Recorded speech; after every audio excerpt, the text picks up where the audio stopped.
I can tell you that through all kinds of evolutions of human behavior, including a pandemic, that people found great comfort in stories. The director Guillermo del Toro called me in the middle of the COVID lockdown, and he said, "I realize now that's really all I need in life is food, water, and stories." And luckily that we had access to all to those things during the pandemic. So I do think that the future of cinema is very strong.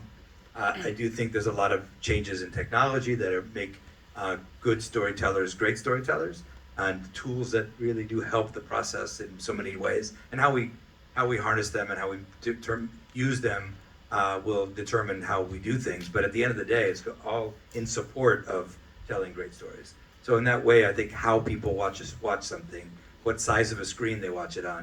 Do they watch it in a seat like this, and they have to be there at a time that is prescribed to them?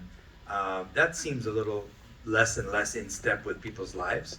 But yet there's nothing greater than that experience, really. When you want to see that movie, you sit there and lose yourself on the big screen in a dark room with strangers. It's a great experience, but thank goodness there are many, many ways to watch movies. So the beauty is, I think, that you have access to the world, to a great big wide world of movies, and you can watch that in a theater, you can watch it at home, you can watch it. You're sitting on right now a device that is filled with the greatest entertainment of all time. So this is an incredible time for people to be making movies, but even more importantly, it's a great time to be a fan of movies.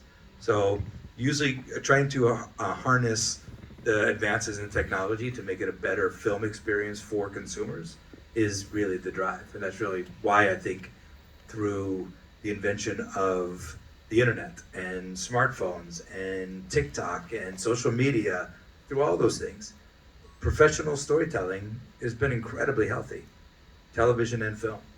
And so I take a lot of comfort in that when I look forward and say, people really need this. This really is something that people need in their lives. And that way it'll always be protected, as long as we keep making great stories.